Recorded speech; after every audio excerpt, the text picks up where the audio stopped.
Вначале было слово. И слово было у Фригиды. И слово было драк.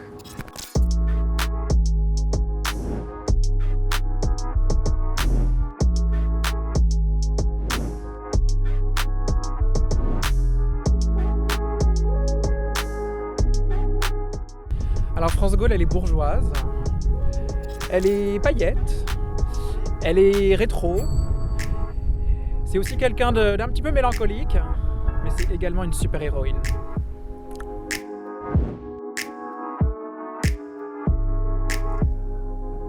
О! А! У! Их! Ага-га! Так, Фригида. Добрая. Светлая. Остроумная.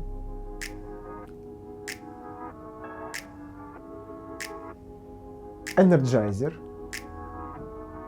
И, как говорится, спереди пионерка, сзади пенсионерка. Вот, наверное, это про нее.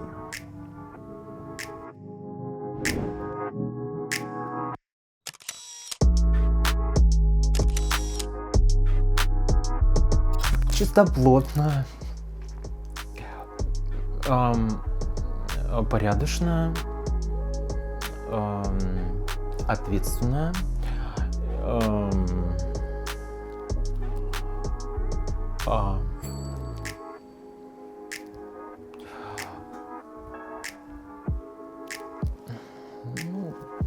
блестящая, талантливая. Достаточно.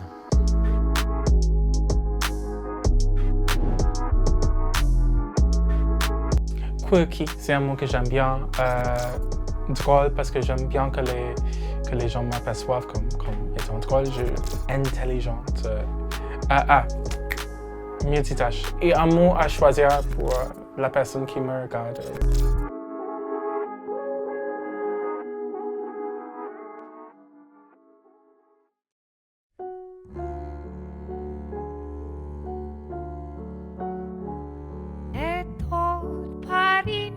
Он очень редкий, он бесстыдный, безвеликанский. Мы встретимся у трактира и замямлем воспоминания. Как жаль, что я люблю этот медведь.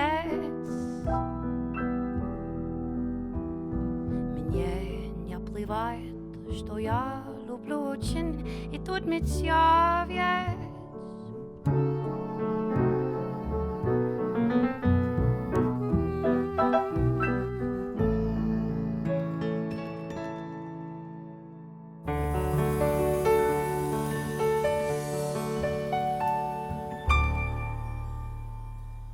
Salut, je suis Miss André, nous sommes ici à Paris, à côté du Panthéon, à la Sorbonne, mais à côté du Panthéon.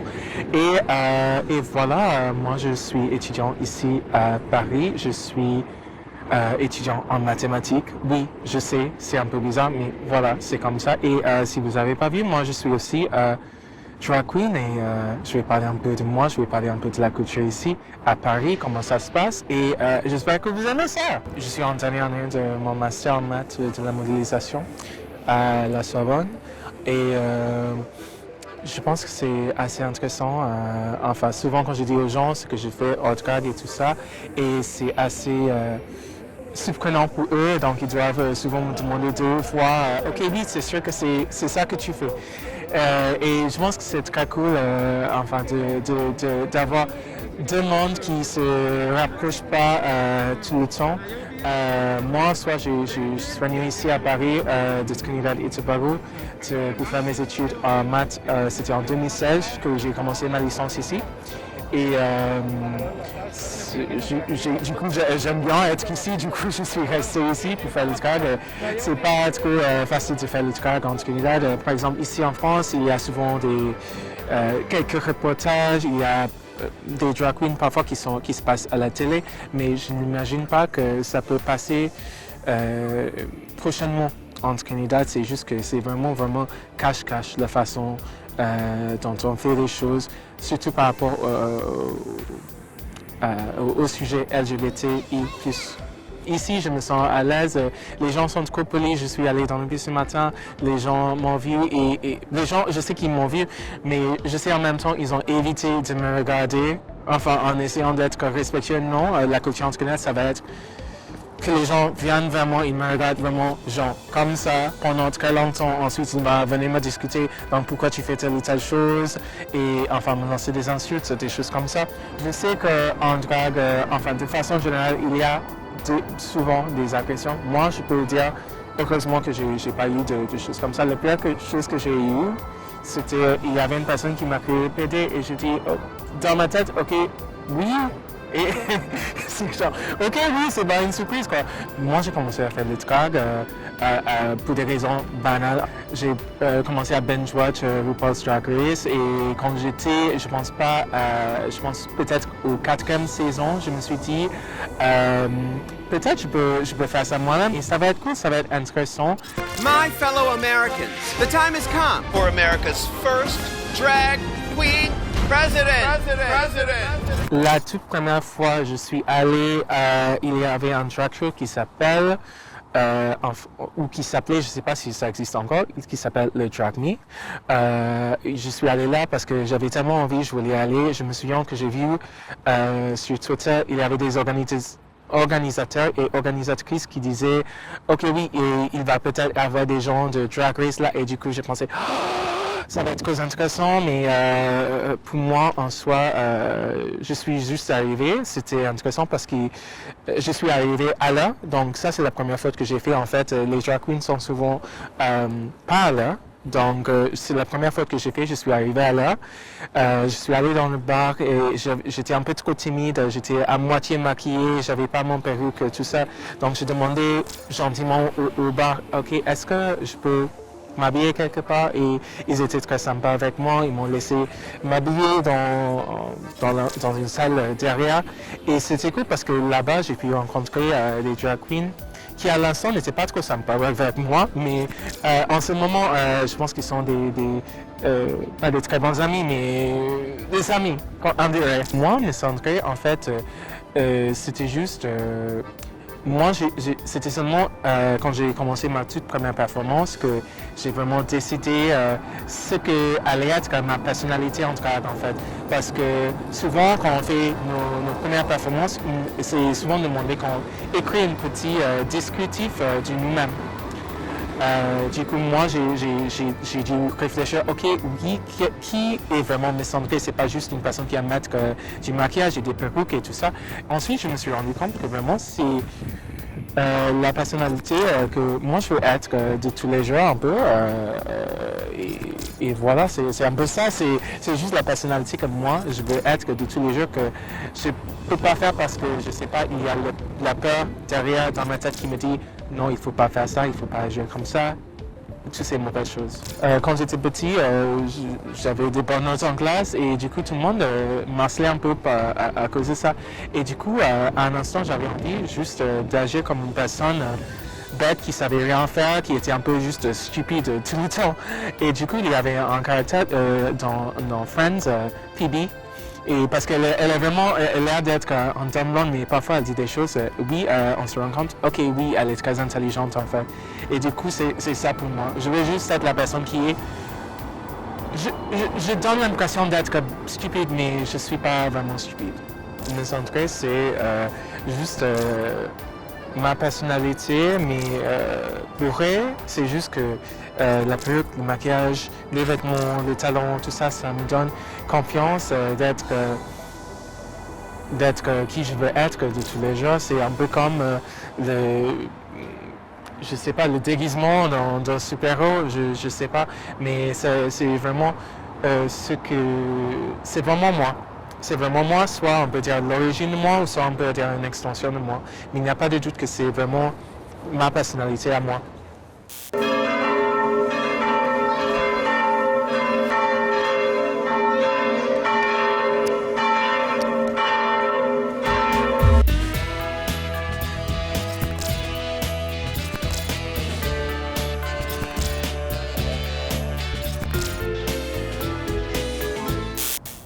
Всем привет!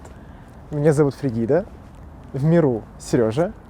Сейчас мы находимся в Москве осенью 2020 года. За моими плечами возвышается моя альма-матер, а именно МГУ имени Михаила Васильевича Ломоносова. Добро пожаловать! Учился я на филологическом факультете и в бакалавриате, и в магистратуре. При этом поступил я на отделение западноевропейских языков и литератур, выбрав при этом основным языком норвежский язык, потому что в 2013 году хотелось экзотики. Это, так сказать, экзотика витала в воздухе. Для меня экзотика — это было что-то северное, что-то такое далекое, но в то же время близкое. Позже я решил продолжить свое обучение на филологическом факультете, углубив свои знания, поступив на магистерскую программу «Скандинавские языки и проблемы перевода», решив таким образом немножечко покопаться в таких тонкостях перевода, поплести кружева, собственно, чем я сейчас и занимаюсь. Я преподаю норвежский язык и иногда перевожу тексты различного характера и содержания. В клубной индустрии, как правило, все мы друг друга называем травести-артистами, иногда, конечно, драг-артистами, но все-таки понятие травести более распространено,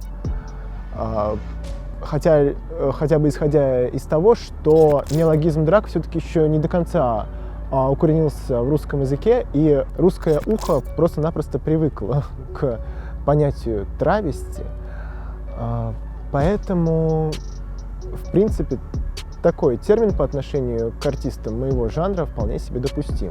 Изначально термин с ударением на последний слог, то есть травести, пришел к нам с театральных подмостков. И, опять же, мы можем прочитать в любом словаре, что травести — это роль, предназначенная для исполнения, соответственно, переодетым лицом другого пола.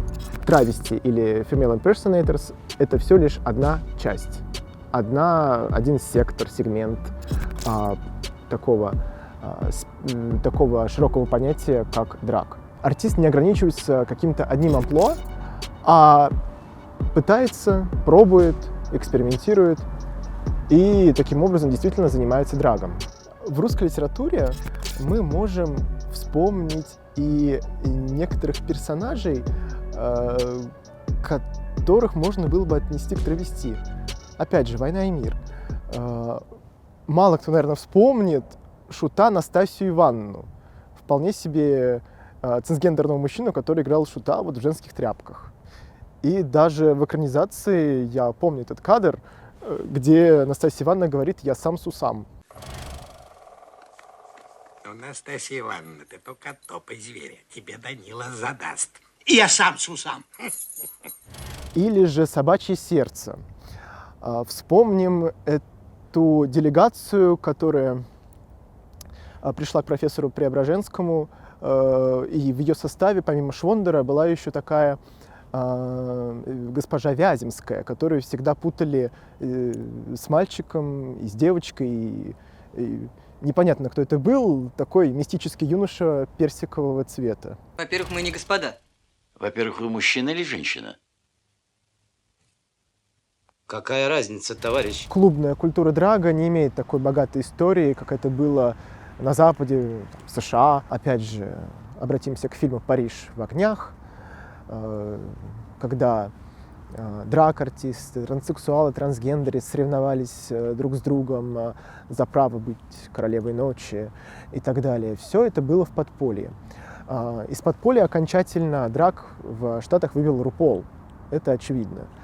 У нас же драг до сих пор находится в полузаконсервированном состоянии, к сожалению.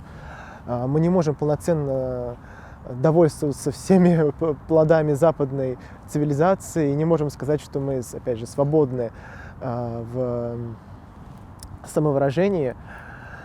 Но, тем не менее, массы людские могут не воспринимать клубный драг, но сами перевоплощения, образы, в которых есть элементы драга, в принципе, воспринимаются на ура. Но вспомнить уже Верку Сердючку или же канонические наши травести-образы из фильмов, как то «Здравствуйте, я ваша тетя», или же Труфальдина из Бергама. Да и, господи, в 1909 году актер по фамилии Лангфельд исполнил роль колдуньи в «Вии» в 1909 году, еще при царе, скажем так. И вот эта театральная или карнавально-бальная традиция известна с давних времен. Опять же, известны и капустники, и какие-то квартирники, сходки у великих мира сего. Известны байки, как Лужков на даче у себя проводил такие балетные перформансы, надевали бюсты, пачки. И все это было прекрасно, весело и не вызывало никакого отторжения. Драг вот в его вот таком самом широком значении, в широком понимании, как простора для экспериментов, драг возможен в России. И все, я думаю, сложится прекрасно в скором времени.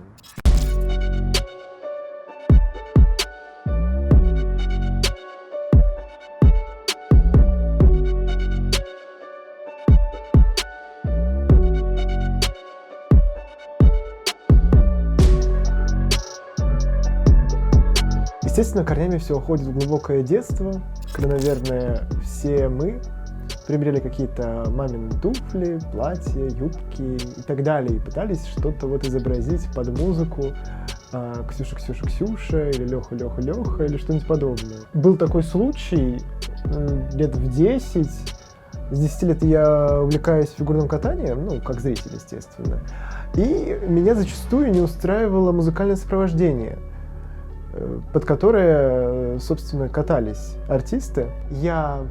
Точнее, маленький тогда Сережа, отключал звук, включал какую-то кассету с веселой музычкой, смотрел таким образом выступления артистов под вот эту вот веселую музыку.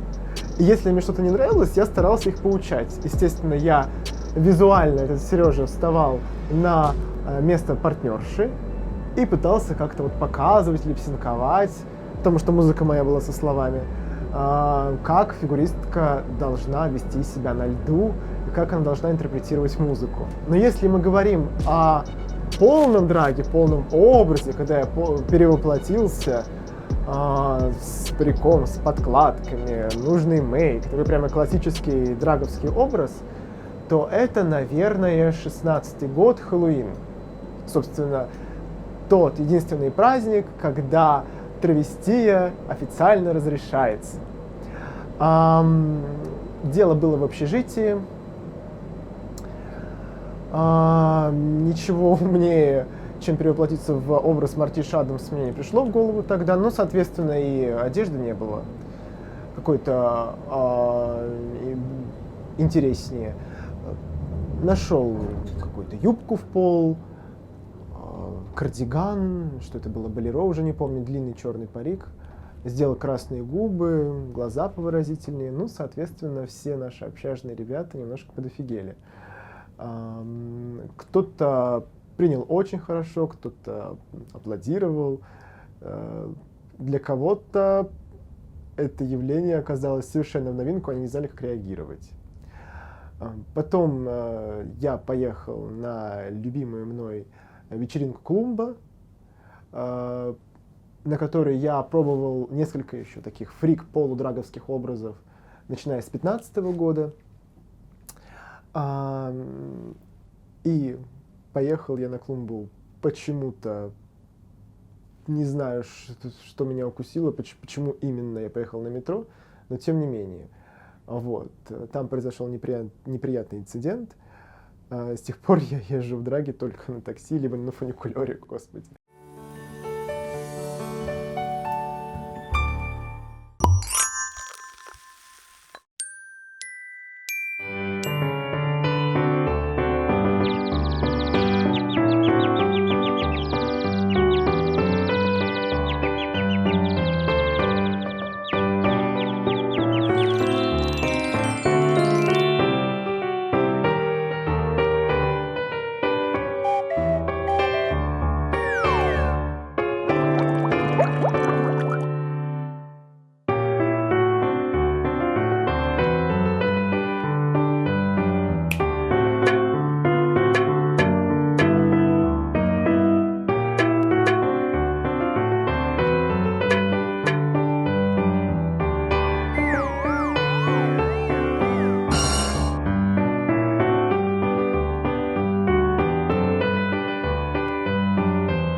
Bonjour, du coup je m'appelle Antoine, je vis actuellement à Paris et je suis drag queen. Maintenant dans la vie je suis graphiste textile, c'est-à-dire que je dessine tout ce qui est imprimé et broderie en fait, vraiment la partie design pour le vêtement. Alors j'ai découvert le drag comme beaucoup de jeunes drags aujourd'hui, c'est-à-dire j'ai découvert le drag via l'émission RuPaul Drag Race. Et en fait au début j'ai pas du tout apprécié cette émission, j'ai pas du tout aimé le côté télé-réalité en fait, donc je me suis pas du tout ouvert à la partie artistique du drag. Et au fur et à mesure que j'ai commencé à regarder un peu plus, je me suis effectivement rendu compte qu'il y avait vraiment une partie très artistique et qui m'a beaucoup touché. Et au final j'ai été allé voir une première performance drag, c'était Sacha Velour à Paris. Et j'ai eu un coup de cœur absolu quand j'ai vu ce qu'elle a présenté sur scène et ça m'a donné envie en fait pourquoi pas de me lancer. Le fait d'avoir fait des études de stylisme t'aide vraiment à proportionner ton drag, à essayer de construire ta silhouette de façon assez rapide et le fait de cultiver un univers personnel ou en tout cas un univers artistique depuis longtemps, parce que moi en tant que styliste t'es obligé de t'intéresser énormément à plein d'aspects artistiques très différents, que ce soit l'art contemporain, même l'architecture, la mode, ça permet en fait d'avoir une base solide en fait pour ce que tu veux donner à ton drag, pour ce que tu veux lui transmettre en fait. Et du coup je suis inspiré souvent par des séries, beaucoup de films des années 2000 un peu drôles où tu as aussi un côté très très beachy et en même temps il y a aussi un côté un peu mélancolique. Donc je mélange un petit peu ce côté un peu beachy, un petit peu très féminin, très exagéré on va dire, accentué à l'extrême, et un côté un peu plus rétro, plus mélancolique. J'adore toutes les coiffures des années 60, 70, c'est vraiment une énorme source d'inspiration pour moi. Je suis complètement cisgenre, c'est-à-dire que je me sens homme à 100% en fait dans ma vie, j'ai pas de doute par rapport à mon orientation sexuelle et par rapport à mon genre. En revanche, c'est plus le fait de faire du drag en fait m'a permis d'accepter ma féminité en fait. Donc je sais que cette féminité elle est là en moi, c'est-à-dire en fait je sais qu'elle est là, je sais que j'ai toujours eu un goût en fait pour le féminin, parce que j'ai toujours été fasciné par les personnages féminins. Quand je regardais une série ou un dessin animé, je n'en avais que pour les filles en fait, j'ai trouvé plus drôle. Quand j'étais petit, si tu me demandais ce que je préférais entre Dragon Ball Z et Sailor Moon, mais évidemment que c'était Sailor Moon, c'était magnifique, elles se battaient, c'est bien plus drôle quand les filles se fight. Et d'ailleurs, cette féminité elle a toujours été là. Sauf que quand t'es un garçon dans les années 2000 et que tu commences à te rendre compte qu'en fait tu aimes les garçons, et ben il y a toute une injonction à la société à ce que tu restes absolument viril, à ce que tu sois un mec comme il faut être, avec de la barbe, qui fait du sport. Oui, alors ok, il est homosexuel, mais il faut quand même qu'il s'hétéronormalise un petit peu sur le reste. Et je pense que j'ai été typiquement la personne qui a un peu souffert et qui a un peu, qui s'est un peu construit avec ça dans la tête.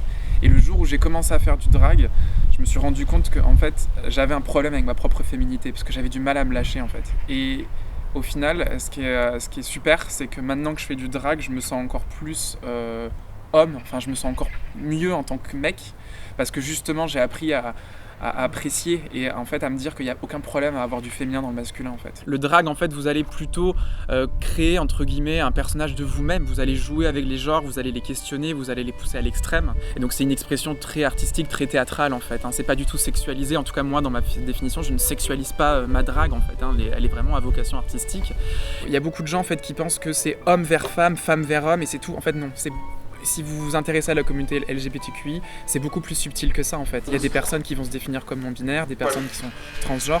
Encore une fois, ça ne détermine pas votre drague à la fin. Ça, votre genre, votre identité genrée de base, en fait, vous allez ensuite l'amener vers le drag que vous souhaitez. Donc il n'y a pas de limite là-dedans. Tu abolis totalement toute ta timidité ou toutes les choses, toutes les constructions sociales, on va dire, que ton moi garçon, on va dire, est soumis, parce que quand on est un mec, on a toutes ces... tout comme la féminité, la masculinité, elle est un peu préconçue par la société sur certains aspects en fait, et quand tu fais du drag, tu t'affranchis totalement de tout ça. Moi, quand je me rase la barbe et que je commence à me maquiller, en fait, au fur et à mesure, tu abandonnes en fait tout ce pourquoi les gens voient Antoine, et c'est France Gaulle qui va un peu sortir, et au final... ça t'enlève plein de limites et plein de choses que tu t'autoriserais pas à faire dans la vraie vie, là tu peux les faire. Et les gens ils vont réagir via ton personnage. Vous jouez avec votre genre, vous les transcendez, vous vous amusez artistiquement avec, vous voulez peut-être faire rire, vous voulez peut-être faire pleurer, vous voulez amuser, questionner, choquer. Déjà quand tu débutes dans le drag, il faut quand même savoir que c'est effectivement un milieu Enfin, c'est une communauté en fait, donc ça dépend si tu souhaites commencer via une drag mother, c'est-à-dire si une personne va accepter en fait de te mettre en drag pour la première fois et donc va devenir ta drag mom ou ta drag mother, ou alors si tu souhaites te lancer seul. Moi pour le coup je me suis lancé tout seul, donc ce qui a été le plus difficile c'est aussi de comprendre un petit peu tout l'aspect make-up et d'arriver à créer un personnage assez rapidement.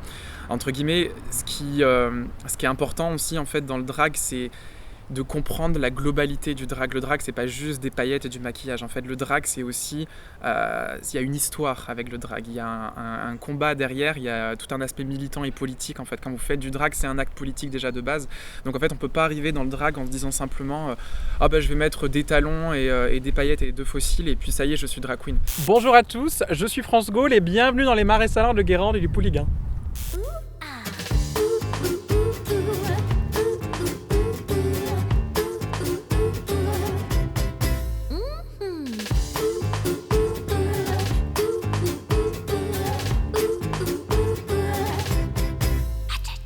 La première fois que j'ai découvert le drag, en fait, c'était sur une scène parisienne. Ce jour-là, quand j'ai vu ce qu'en 3 minutes un artiste pouvait rendre sur la scène et à quel point il pouvait, développer toute une émotion ou tout un humour, ou en tout cas quelque chose qui t'emmène dans ton univers en 3 minutes, j'ai dit peut-être c'est le moment d'essayer quelque chose. Et puis j'ai eu cette opportunité où donc une amie à moi travaillait pour une ONG et ils m'ont invité à mixer sur leur char.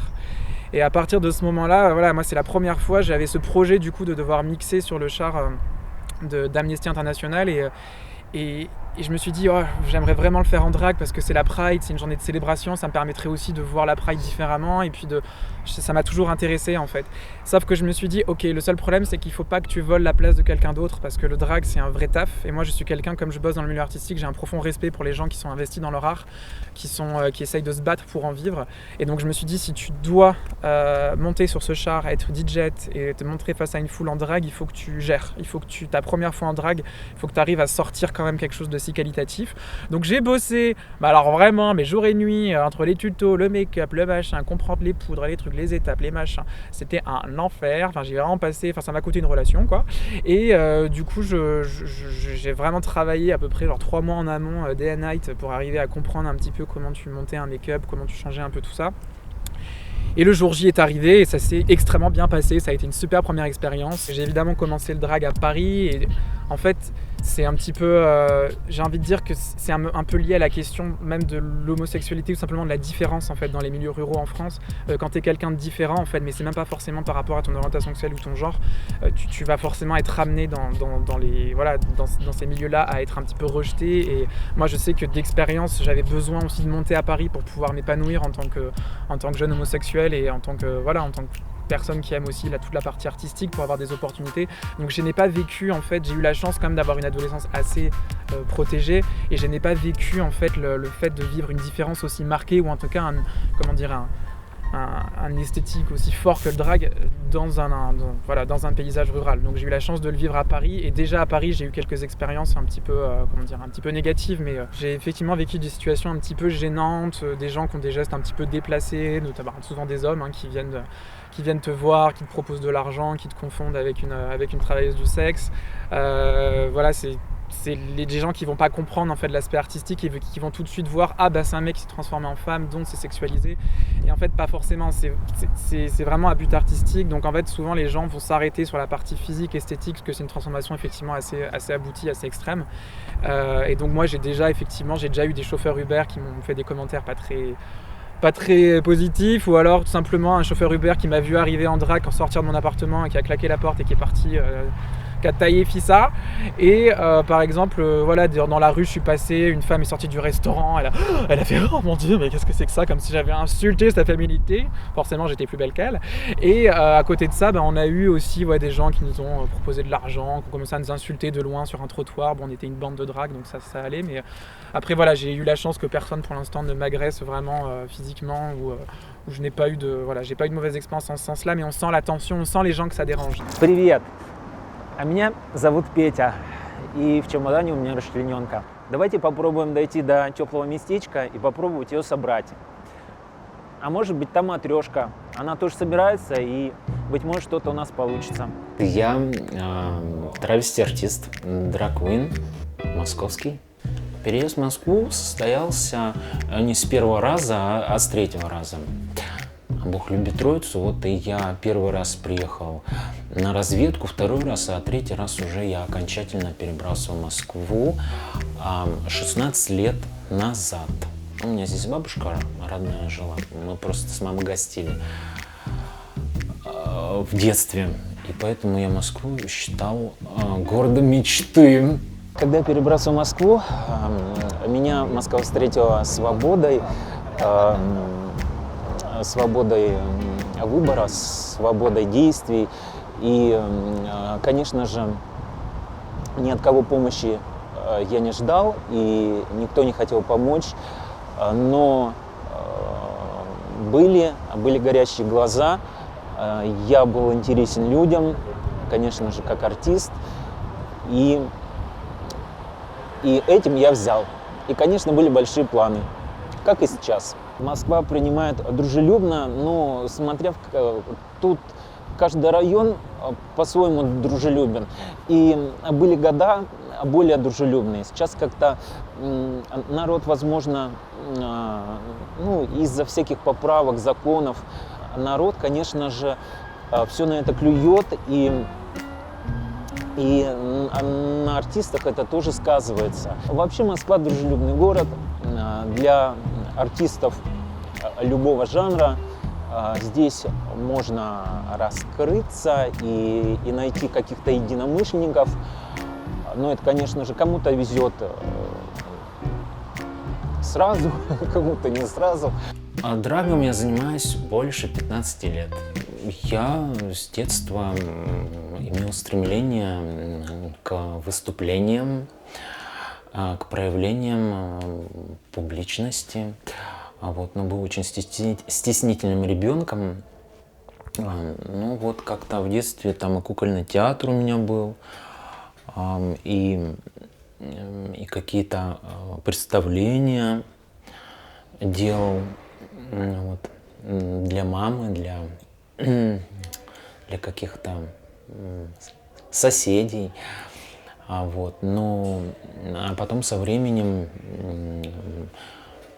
по телевизору я увидел нечто подобное, и, конечно, это как-то мне в голову засело и не ушло, и потом я решил воплотить в жизнь, не то, что я увидел по телевизору, а что-то свое, что-то интересное. Это произошло в Омске, гала-дискотека «Маяк», это начало 2000-х или конец 90-х, как раз такое разгульное время. Были казино, там в казино женщины с перьями, с голыми сиськами, а мы рядом гала-дискотека «Маяк» для всех тех, кто хочет поблевать. Большая дискотека гала, это значит, и там я работал официантом. Там была большая сцена, и там было какое-то шоу. Там пародисты приезжали, там местный театр пародии выступал. И выступали гоу-гоушники, так, я не знаю, сейчас называют, нет. И я стал там гоу-гоу танцевать, я и официантом работал, гоу-гоу. А потом я решил предложить программу, тематическую там. Для того времени это было круто. «Карнавал в Рио-де-Жанейро» мы назвали. Сделали афишу свою. Там были у нас номера травести. Зал очень хорошо принял, несмотря на то, что Омск город не самый у нас образованный. И дискотека не самая у нас культурная была. И все прошло хорошо. Все хорошее когда-нибудь заканчивается. И пришлось искать себе место как артисту в других клубах. омских, и у меня это получилось. А себя я всегда позиционировал как артист синхробуфонада. Потому что у нас народ немного туповатый и диковатый. А так, если написать в афише «Артист сегодня выступает в жанре синхробуфа где-нибудь в Костроме», то, конечно же, народ не испугается и все придут позырить. Я выступаю обычно не на кухне у себя, а там, где люди хотят устроить себе праздник. Это какие-то корпоративы, гастроли, мероприятия выездные, клубы. Бывает так, что выступаю на концерте какого-то артиста на разогреве. Да. Раньше я с Шурой работал, когда он еще был, он и сейчас в здравии, но когда он был в таком великолепном здравии, мы сотрудничали. Ближайшее окружение — это знакомые мои. Конечно, они знают, они принимают, они поддерживают, всегда скажут правду. А мама моя, я ее всегда ограничивал. Зачем маме знать что-то, что я не хочу рассказывать? Мама знает, что я творческий человек, да, она умный человек еще к тому же, и она не лезет в мою сценическую жизнь. К выступлениям я готовлюсь очень ответственно, кропотливо, с расстановкой и на трезвую голову.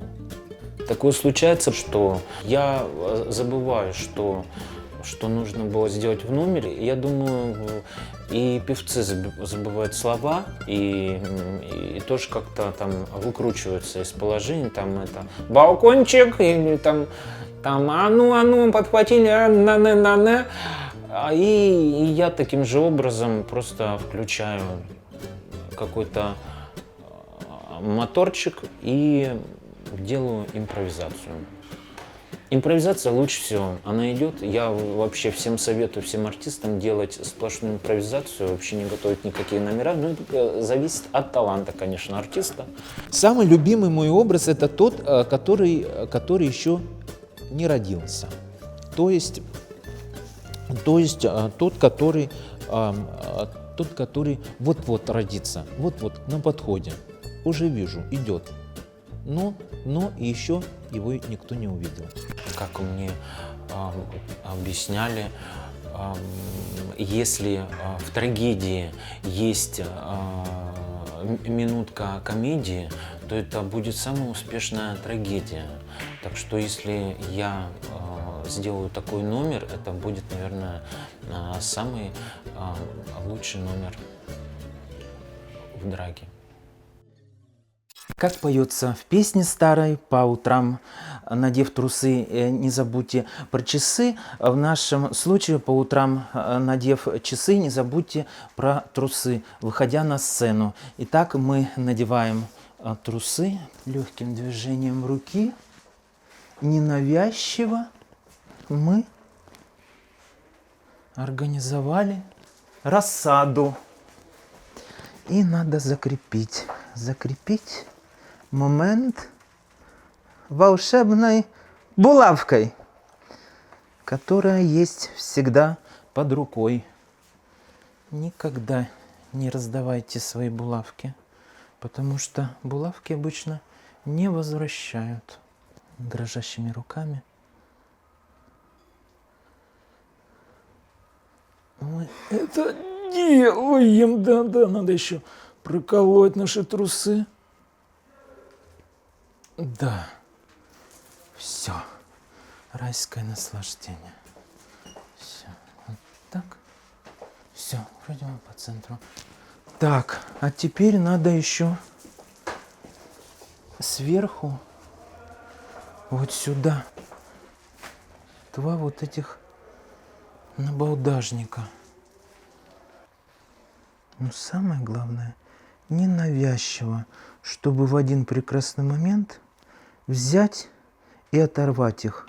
И все будут в экстазе, все будут визжать. Все любят, когда у артисток что-нибудь отрывается или отваливается. Это рубрика «Очумелые ручки». Так, ну, я думаю, выдержит у меня. У меня очень прочный стежок.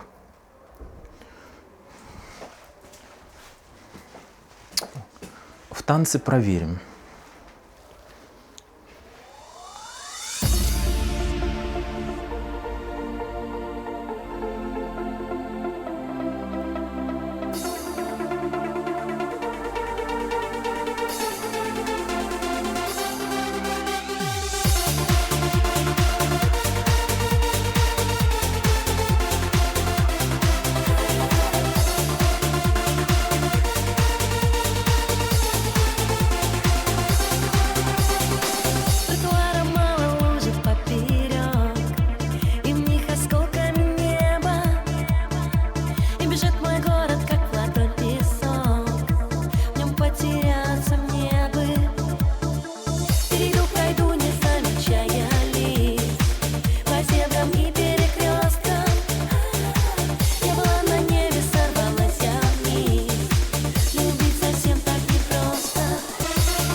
Je pense déjà que je voulais faire du stand-up à propos du fait que je parle pas bien français parfois. Enfin, je parle bien français, mais je pensais à faire du stand-up à propos des fautes que je fais dans le français ou des mots que j'aime pas ou les choses que j'aime pas dans le français, par exemple. J'ai déjà dit lors d'un bingo en fait que j'aimais pas le numéro 80 en français parce que ce n'est pas logique d'avoir 80. Parce que pourquoi pas, il y a 80 déjà, ça marche très bien et voilà. Parfois, je ne sais pas si les gens français vont trouver telle ou telle chose drôle comme moi je le trouve drôle en fait. Je pense que c'est l'humeur autodérisive peut-être, de l'autodérision plutôt, où on s'insulte en faisant des blagues et je pense que ça c'est vraiment une chose qui est plutôt britannique de faire. En même temps, il y a aussi l'humeur qui est un peu plus, et je pense que ça c'est mon type d'humeur qui est très très sec quand je dis ça et je pense que ça c'est une chose un peu plus anglais, c'est pas une chose qui est vraiment, mais parfois c'est une chose qu'on dit avec un sarcasme ou de l'ironie très pointée. Souvent, ce que je fais dans mes blagues ou plutôt dans mon stand-up, c'est que je raconte mes expériences. En fait, je peux pas réfléchir à ça, mais je pense que dans tout le stand-up que j'ai fait jusque-là, j'ai raconté des expériences qui me sont passées, mais j'ai essayé juste de tirer la partie drôle de ça, en fait. Sauf une fois où j'ai fait une impersonnation, une imitation de Marine Le Pen qui n'est pas très bien passée. Déjà, je ne ressemble pas à Marine Le Pen. Et en plus de ça, j'ai essayé, mais je ne pouvais pas très bien imiter sa voix. Mais je pense en soi, les blagues étaient drôles, c'est juste... Voilà. Comme moi, une personne qui est noire et étranger qui imite une personne qui est je peux pas dire qu'elle est raciste, mais qui est très probablement et qui a beaucoup de politique qui est contre les étrangers. Oui, mais peut-être que vous avez pu remarquer, j'ai un accent. Je suis pas de Paris. En fait, je viens de Nice.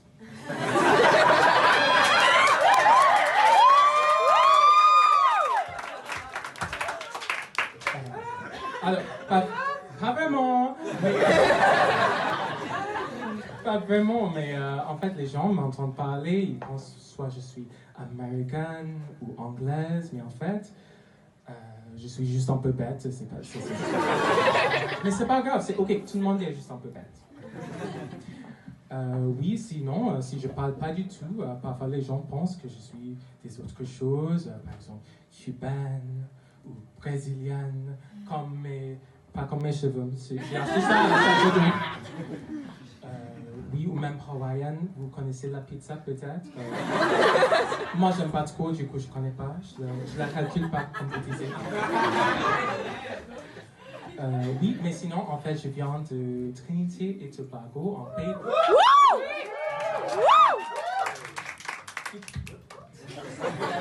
C'est le racisme.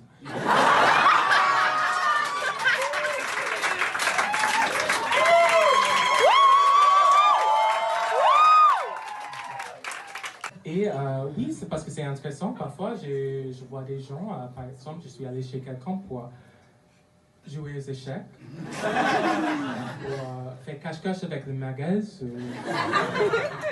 pour goûter du yaourt. Vous savez ça, le yaourt? Et du coup, je suis allé chez quelqu'un pour faire ça. Et ensuite, ce qui s'est passé, il m'a demandé tu viens? Donc, j'ai dit je viens. Ensuite, il me sort son téléphone. Il regarde la page Wikipédia et il commence à me poser des questions sur notre histoire coloniale. Et j'ai dit comme vous, quelle ambiance en fait. En fait, la seule chose que vraiment ma famille et ma mère ont vraiment dit non, il ne faut pas faire ça, c'est l'homosexualité. Parce qu'à part ça, par exemple, ils n'ont jamais dit une chose, il faut être médecin ou il faut être avocat, une chose comme ça. Bon, ils me soutiennent dans toutes les autres choses que je fais. C'est juste ça, c'est bizarre en fait.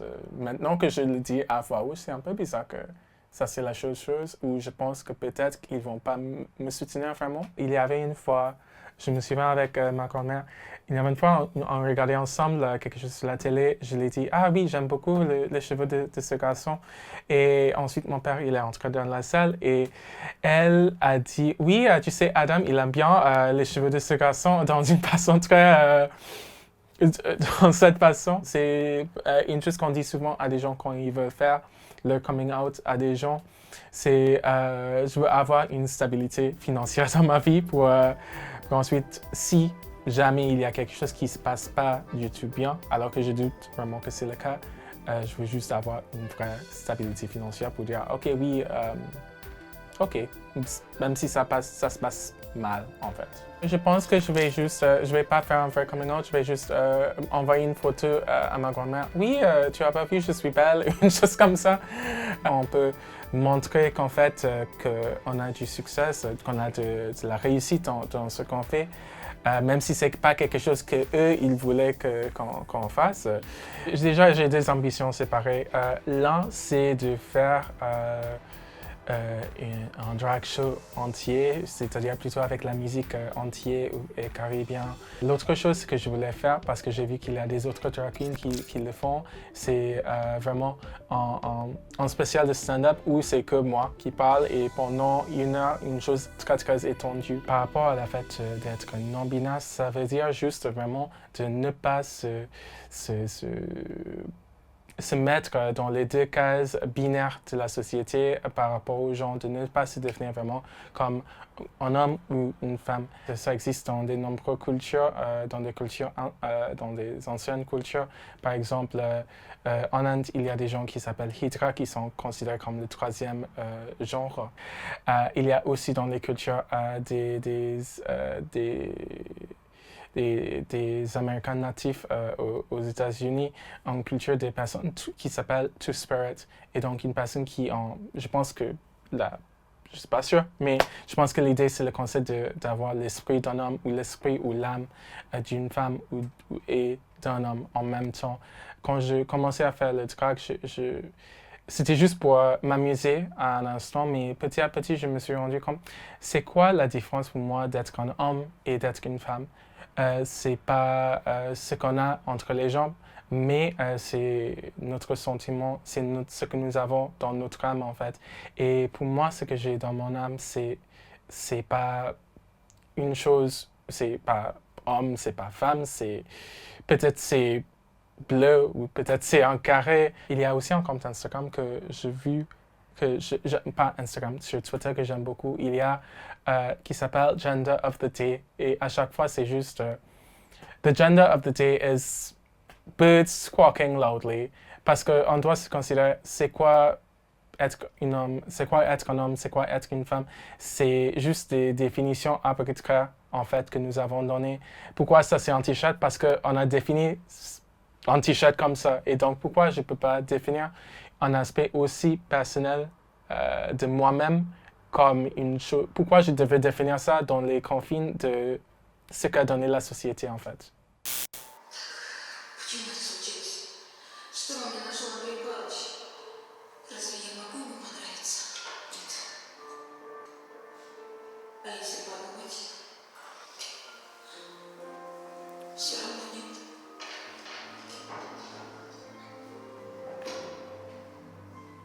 Катя Пушкарева с детства, когда все мы смотрели телевизор в нулевые, стала моим самым любимым персонажем.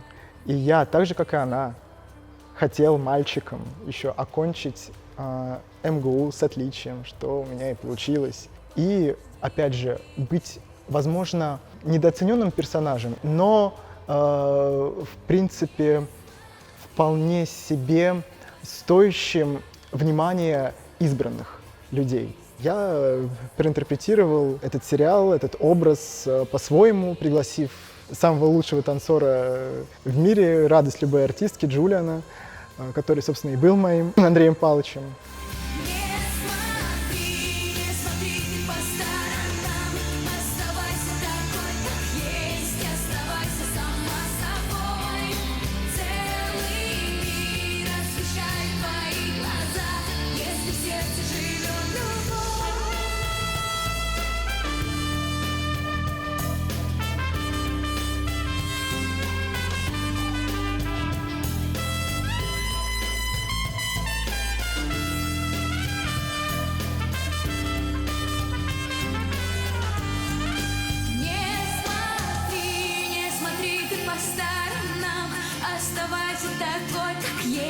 Оставайся сама собой.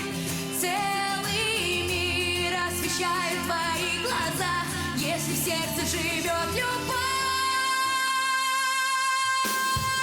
Не смотри ты по сторонам. Оставайся такой, как есть. Оставайся сама собой. Целый мир освещает твои глаза, если в сердце живет любовь.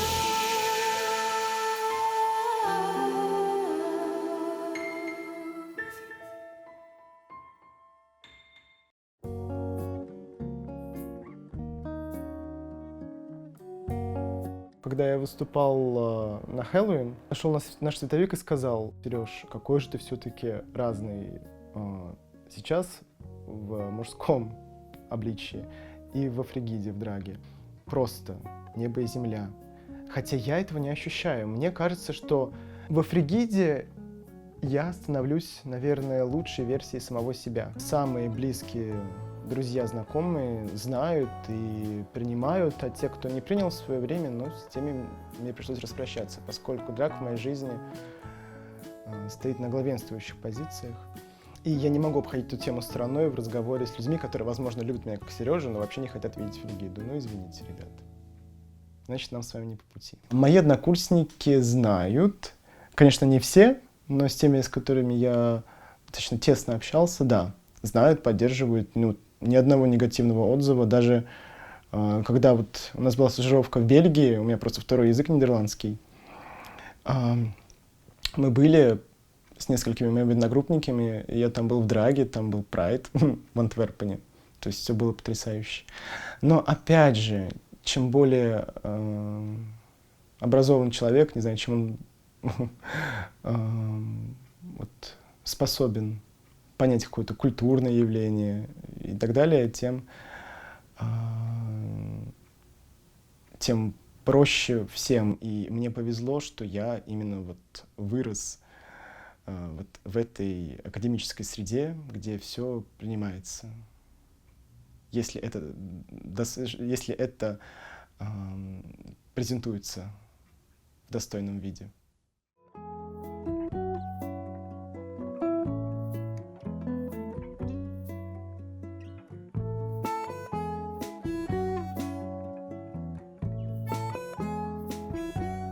Dragshow.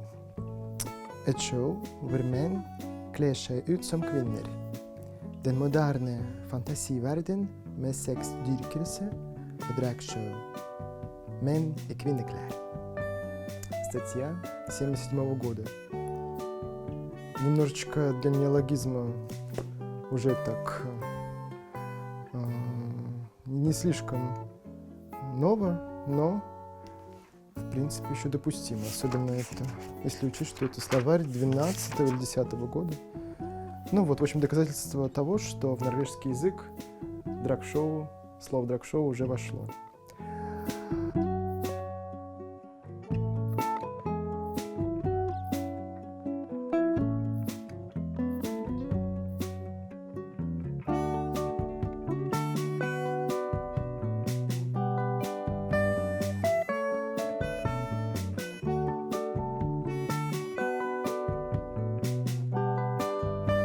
Если же мы говорим про родных, про маму, сестру, то вот здесь сложно сказать. Мне кажется, это такой, получается, секрет Полишинеля. Потому что, я думаю, сестра-то точно догадывается. Потому что же она жила со мной в одной квартире в течение года. И у меня постоянно рассыпались блестки, где-то стразы. Вот. Но мама, я думаю, все-таки не знает. Даже если... Потому что мама бы, отреагировала бы крайне плохо на это все. Потому что, не объяснишь ей всю эту философскую подоплеку, концепцию, почему я этим занимаюсь, для чего я трачу последние деньги вот в эти вот бабские тряпки. Хотя это не бабские тряпки, это вполне себе красивые театральные костюмы. Пока это не выведено на широкие экраны, и пока это не одобряется элитой или массами населения, я не могу маме сказать, чем я занимаюсь, поскольку она поймет меня не так. Если же сверху, государством хотя бы будут смягчены меры в отношении ЛГБТ в целом, то, может быть, ЛГБТ-составляющая, которая идет бок о бок с драгом, тоже была бы принимаема, постепенно принимаема поколениями следующими в России, тогда бы, конечно, это бы оказало свое какое-то целебное действие в целом и на наше искусство. Самое такое мое сокровенное желание — это действительно найти какую-то площадку, чтобы это было для всех, а не только, как правило, для тематической аудитории, чтобы все люди, в том числе даже дети, пришли на постановку, на целый драг-спектакль, где мы по-своему, без всяких пошлостей, поставили бы действительно что-то такое масштабное, и люди не знают нас с, может быть, какой-то другой стороны, или что мы не просто какие-то пошлячки вот в платьях в пол или там в трусиках. Нет, мы гораздо глубже и гораздо больше.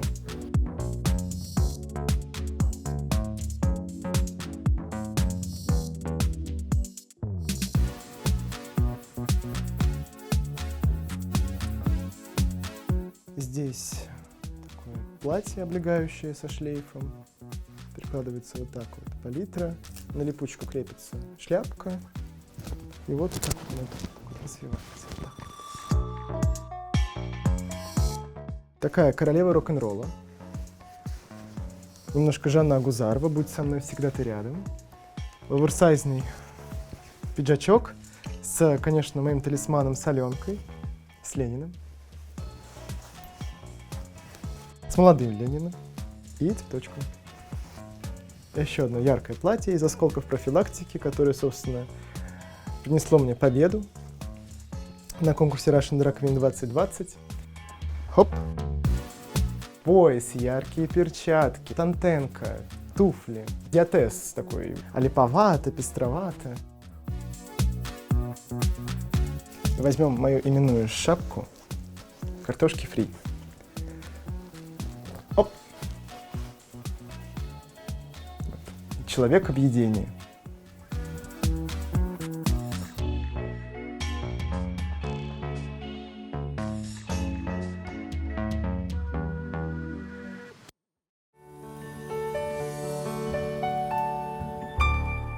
Если вы хотите, чтобы вы на пляже были замечены не только мужчинами и женщинами, но и чайками голодными, вам необходимы будут вот такие вот сосочки. Итак, которые могут быть использованы и как маленькая шляпка, и как и наплечник, кстати, очень даже ничего.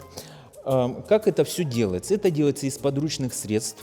В моем случае я люблю, чтобы сосочек держал форму. Как вы видите, он может выгнуться и вернуться в исходное положение. Это просто бифлекс, он твердый. Мой сосочек твердый. Почему? Потому что внутри пластмасс. Где вы берете пластмасс и вырезаете нужную форму? Из чего? Просто берется обыкновенная бутылка, не из-под воды, а лучше из-под, ну, это кондиционер, ополаскиватель для белья, либо там бутылочка пустая фейри, там тоже есть ровненькие поверхности. Конечно, когда заканчивается, вы не выбрасываете или сходите на помойку, пошарьтесь там, и вы найдете необходимые вам бутылочки. Конечно, придете домой, их помоете и вырезайте смело ту сторону, которая ровная. И потом на той стороне рисуйте фломастером ту форму, которая вам нужна. И, соответственно, нам нужно 1, 2, 3, 4, 5. 5 лепесточков. Вот. Ну, вначале все понятно. Любая швея, либо начинающая, либо уже с опытом поймет действия последующие. Вот. Пожалуйста, пользуйтесь на здоровье. Меня лечили от заикания, и в лечение входило обязательно рисование. Вот. Это логопед советовал именно так развивать речь, но я до сих пор заикаюсь, это не помогает, ну, возможно, наши российские вот логопеды так действуют, ну, на самом деле, вот таким образом я научился рисовать, а потом мама отдала меня в художку, мне всегда хотелось быть в музыкальной школе, ну, вот так вот сложилась жизнь. А русский юмор – это добрый юмор. Ну, он не такой, наверное, остроумный, как английский. Ну, у меня были времена, конечно же, все артисты проходят эту часть жизни, когда творчество замешано на пошлости. Ну, возможно, в моей внешности тоже мелькают нотки пошлости, но, тем не менее, номера у меня сейчас более тонкие, и зритель, видящий и слышащий, это понимает и хавает. Вообще, конечно, у нас люди закомплексованные очень, и несмотря на то, что приходят в клуб и хотят развлечься, а порой, когда я приезжаю на частные мероприятия, это убивает еще больше, заказывают шоу моего жанра, и оно не воспринимается или воспринимается 50 на 50 или совсем не воспринимается, хотя его заказывают целенаправленно. Артисты же развивают общество. То, что мы видим, что нам предлагают, так и общество развивается. Сцена требует, жрать охота, надо как-то быть не просто в тренде, но и удивлять, быть даже где-то на километр впереди тренда, поэтому приходится что-то придумывать. Природа моя такова, что как только я что-то придумываю новое, то в тотчас я вижу на недели высокой моды не только в Москве, но и в других странах.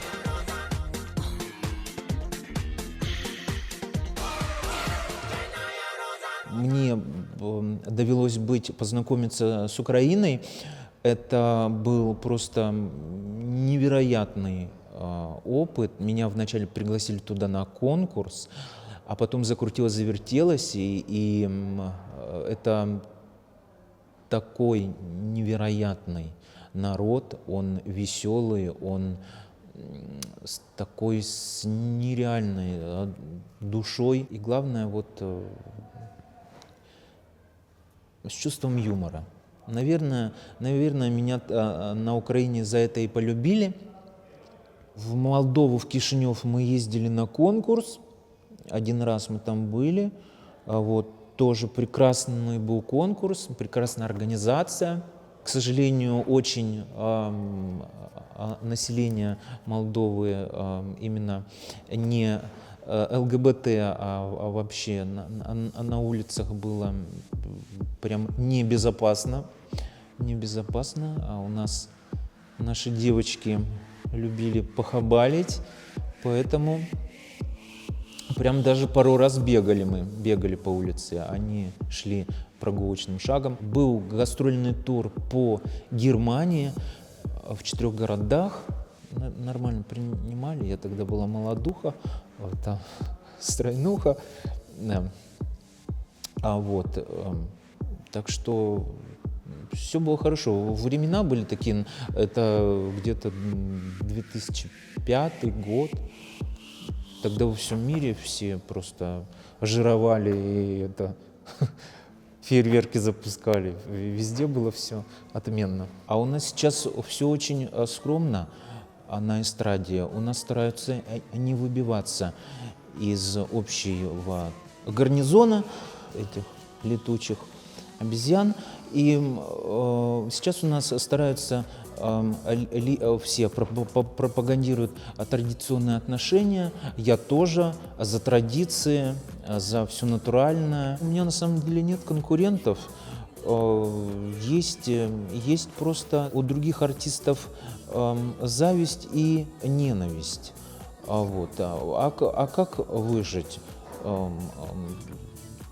Некоторые реально сосут энергию, и языки точат.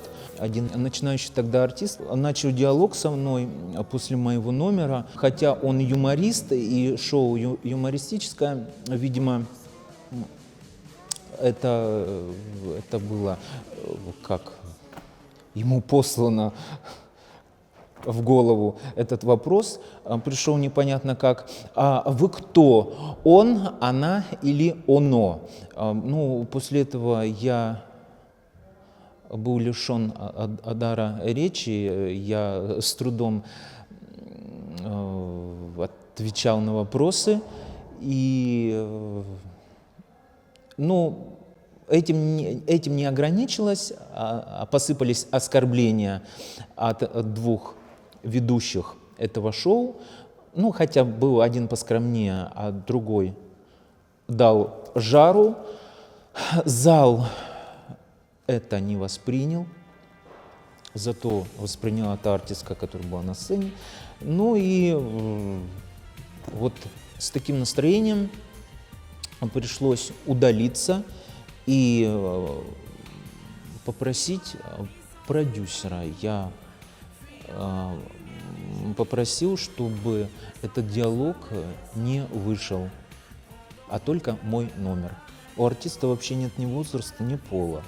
Я считаю, что артист может в любом возрасте выйти и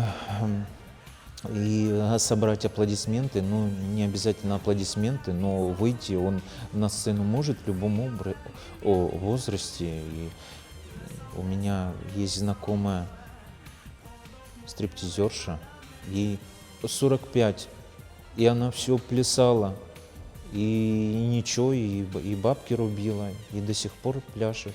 Сейчас ей уже больше. А что остается делать? Остается просто жить, делать то, что хочешь делать, и дарить это публике. Да, зритель всегда найдется. Почему нет? Bonjour tout le monde, je suis France Gaulle, après la Bretagne, bienvenue à Paris. Le drag depuis 4-5 ans connaît vraiment une explosion à Paris, donc c'est plus facile aujourd'hui en fait d'être drag queen qu'il y a quelques années où en fait c'était encore vraiment un art qui était niche, que les gens ne connaissaient vraiment pas. Et puis après en France, c'est vrai qu'on a une culture de tout ce qui est transformisme et cabaret qui n'est pas vraiment la même chose. Donc les gens ont plus l'habitude de voir ça en fait dans, voilà, justement dans des cabarets, au Moulin Rouge. Et donc il n'y a pas cette, cette culture en fait d'aller voir des drags dans un bar. Et ça c'est en train d'arriver en fait, c'est vraiment en train de se populariser en France et de se mainstreamiser un petit peu justement de par l'émission RuPaul Drag Race. Et j'ai la chance d'avoir surtout une mère et un frère qui m'ont énormément soutenu sur cette partie-là en fait, qui ont très vite compris, qui m'ont très vite accepté et qui m'ont vraiment aidé à m'épanouir et qui m'ont jamais jugé là-dessus. Maman Gaulle m'a déjà acheté une robe, elle m'a même acheté ces talons que je porte aujourd'hui. Donc oui, maintenant c'est vraiment devenu quelque chose qu'on partage assez régulièrement. Je lui partage mes looks, je lui envoie un petit peu mon quotidien quand je fais du drag. Donc c'est vraiment quelque chose qui a resserré les liens. Elle aime beaucoup mon personnage. Voilà, c'est... Même ma grand-mère a été un petit peu surprise au début, mais au final, elle a réussi vraiment à s'en amuser énormément. Donc c'est vraiment quelque chose qui est devenu complètement banal dans la famille maintenant. C'est « Ah bon, bah Antoine est encore en drag aujourd'hui. » Tu filmes? Rien. Tu filmes encore? Bah non. Je suis une star? Bah oui. Merci. Hein, mamie? Oui, c'est toi la star? Moi je mange. Oui, je vois ça. La première fois que ma mère m'a vue en drague, elle n'a pas bien compris parce que la première question qu'elle m'a posée c'est « Mais du coup, je vois que tu as fait une transformation assez poussée, est-ce que tu souhaites devenir une femme du coup ?» Donc bon, sur le coup, moi, j'ai eu explosé de rire au visage. Là, je me suis rendu compte aussi du gap générationnel, du fait que le drag, en fait, soulève beaucoup de questions, en fait, à laquelle la génération de nos parents n'ont pas forcément été ni sensibilisés, ni éduqués. Quand ma mère m'avait dit ça, ça m'a fait me rendre compte, en fait, que beaucoup de gens mélangent très souvent le drag, qui est un art scénique, la transidentité, qui n'a rien à voir, qui est vraiment une question d'identité de genre, ou même la sexualité tout simplement. Aujourd'hui, ma mère, elle a beaucoup appris en fait via mon expérience du drag. Pendant que nous tournons ce documentaire, nous sommes en pleine épidémie de Covid à Paris, donc évidemment les bars, les restaurants, les clubs sont tous fermés. Aujourd'hui, nous sommes devant le Petit Bain, qui est une péniche qui accueille nombre d'événements, et notamment j'ai mixé ici lors d'un marché drag and queer organisé par Ghost Electra. Et c'était vraiment une excellente expérience, que c'est vraiment un marché qui mélange l'artisanat autour du drag, donc les gens qui vont créer les perruques, le maquillage, voilà, toutes les techniques en fait qui sont autour du drag sont exposées en fait pour ce marché drag and queer. J'espère grandir en tout cas en tant que DJ et en tant que drag. Mais alors déjà entre quand j'ai commencé et aujourd'hui, je pensais que j'étais sublime à l'époque, mais j'étais moche comme tout. Et alors maintenant, c'est quand même un petit peu mieux au niveau du look. Et j'espère vraiment que mon personnage va continuer à me suivre et grandir avec moi. J'aimerais bien être aussi, je sais pas moi, pourquoi pas invité pour des événements prestigieux sur un tapis rouge avec une robe absolument sublime. On peut toujours rêver.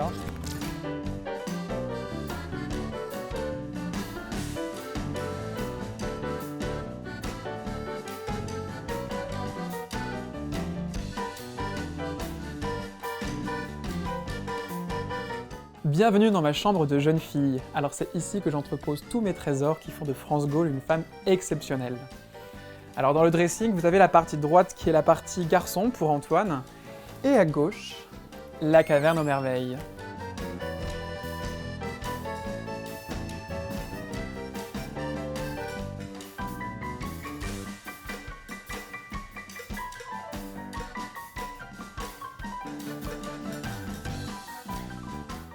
Donc voilà, à la fin du reveal, vous avez une robe qui s'illumine.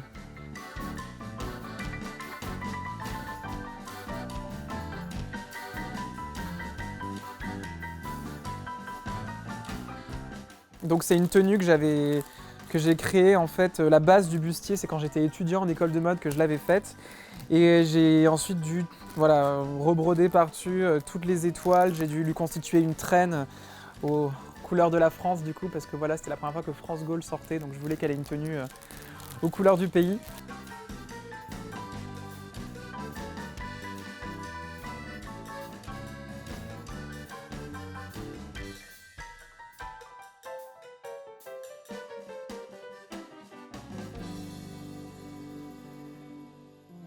Alors au niveau des années qui m'inspirent beaucoup, il y a évidemment les années 70, parce qu'il y avait vraiment une espèce de légèreté, il y avait tout un univers un petit peu floral, un petit peu passé, que j'aime vraiment beaucoup.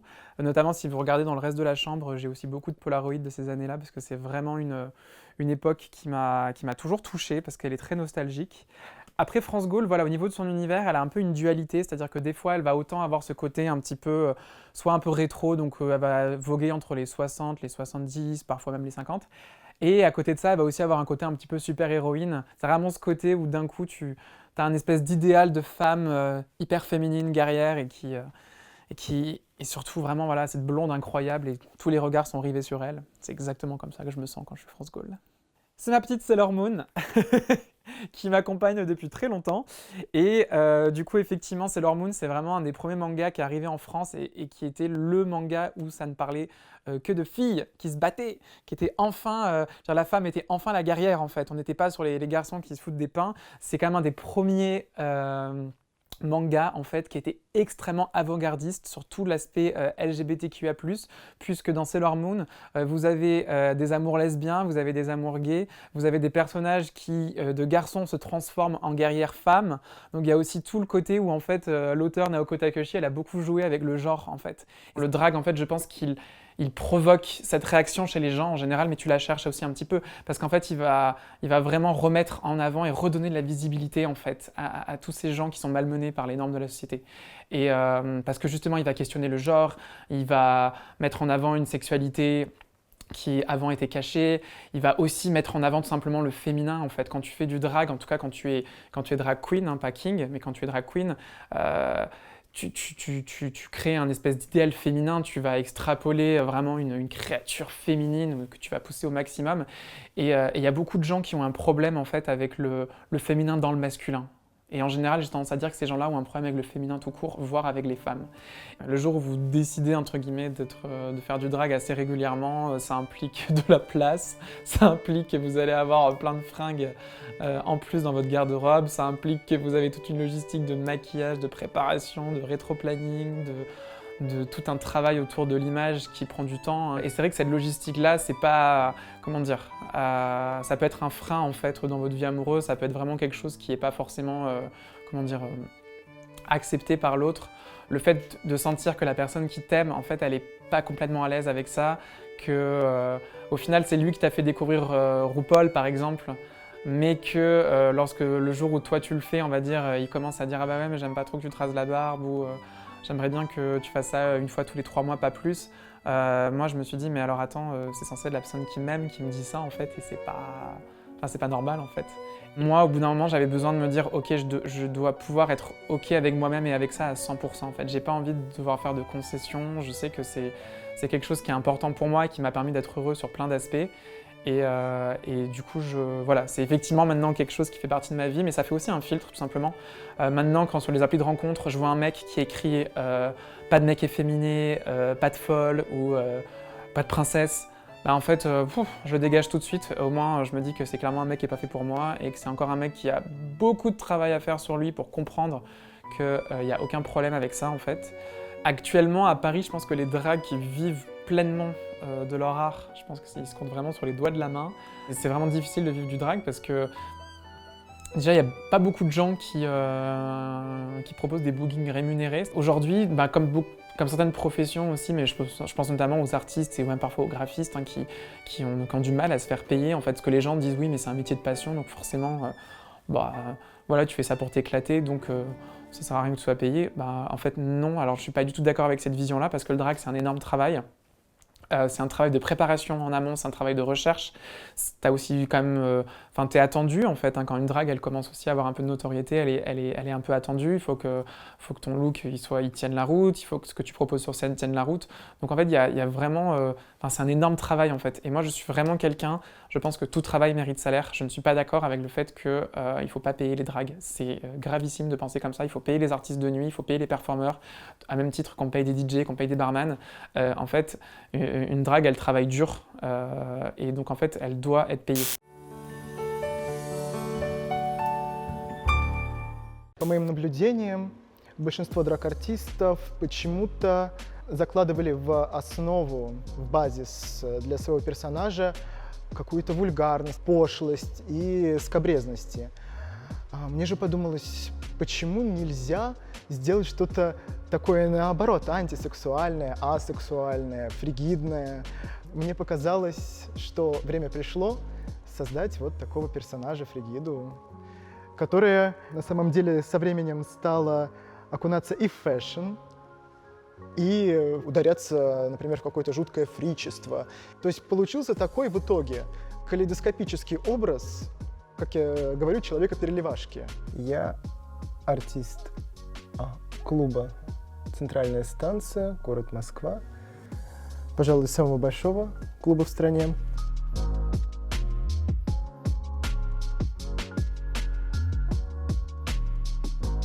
Каждый артист, русский, европейский, американский, выбирает себе тот или иной жанр, драга развивается, работает в нем, и это потрясающе.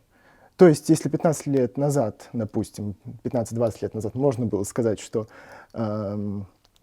русские артистки работали в жанре классического травести-шоу, то есть пытались максимально выглядеть как женщина, при этом во всем спектре проявления таланта от какой-то там секси-дивы до развеселой комедиантки, то сейчас появилось множество артистов как в инстаграм-пространстве, так и на сцене ночных клубов, которые активно экспериментируют своим образом и на западный манер, как-то пытаясь вобрать в себя все лучшее из, например, театральной жизни, в частности. Господи, все, уже все, как всегда. Юбка вся в креме, вся в тональнике, во всем. Чем только можно измазано, а скоро выходить. Вот, в частности, богатые истории русского театра и так далее. Ребят, ну все, хватит разглагольствовать. Сейчас давайте приступим непосредственно к последним деталям, завершающим. Нужно понять, какие клипсы подойдут к этому образу. Или, может, вообще без клипс. Сейчас, подождите. Нет, какие-то однозначно нужны. Такие? Или нет? Но эти, мне кажется, слишком какие-то. Я их недавно сам сделал. Они, конечно, красивые. Немножко, мне кажется, не из этой истории совершенно. Ну, или можно взять винтажные, оригинальные клипсы. Ну, я, наверное, остановлюсь на них, они мне больше просто нравятся и подходят под настроение. И еще нужно какую-то брошку вот сюда, мне кажется, будет красиво. Так, раз, два. Так. И брошь сейчас асимметричненько куда-нибудь.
Salut, c'est Messandre à nouveau.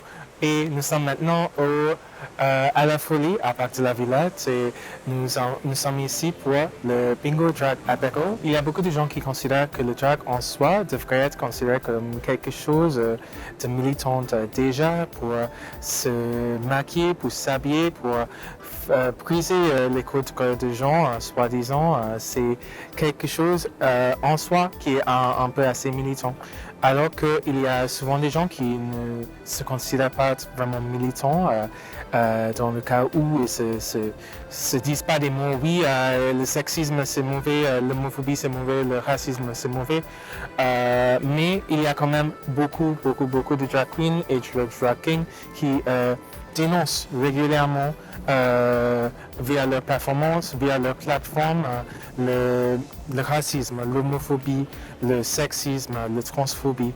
Il y a aussi le fait que parfois au Drag Bingo Apéro, à la Folie, il y a souvent des invitations pour des associations qui soutiennent différentes causes. Par exemple, ce soir, je pense qu'il va y avoir une association de la langue signe française.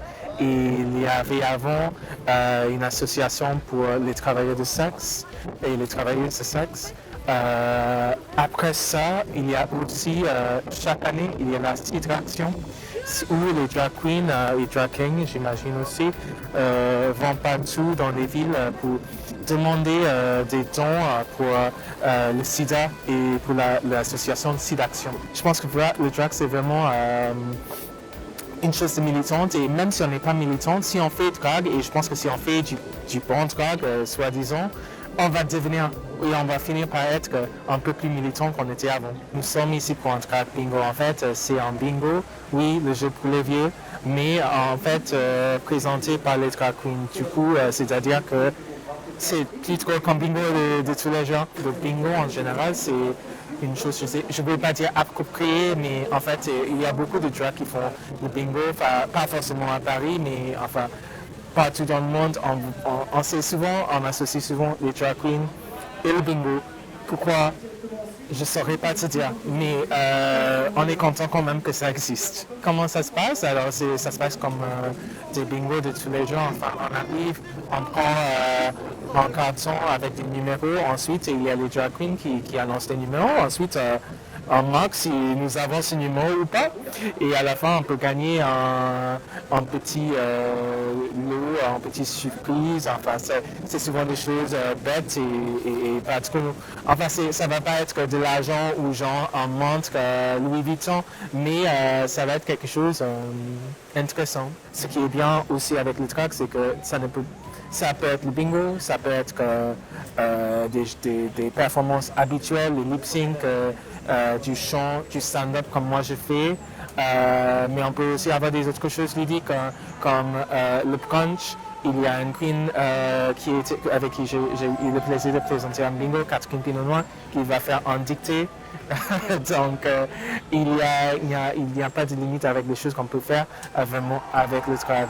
C'est vraiment cool.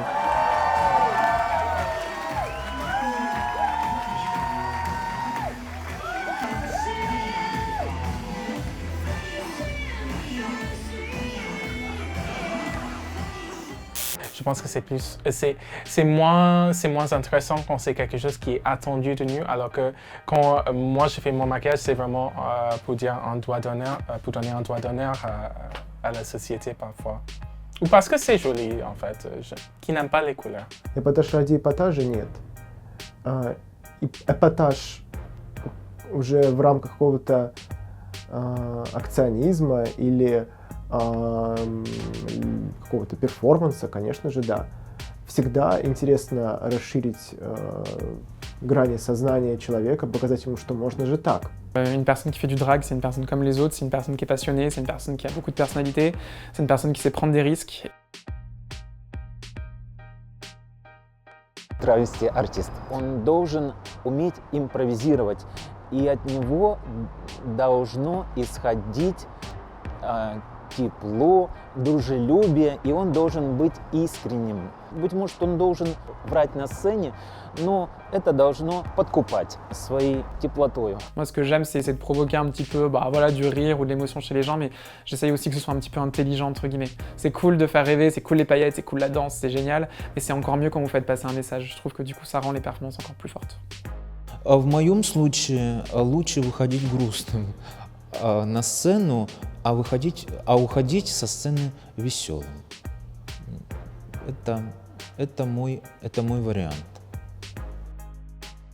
RuPaul проповедует до сих пор свою истину. Мы родились голыми, все остальное драг. Драг — это широкое поле для экспериментов. А уж кем вы захотите стать на этом поле, решайте вы сами.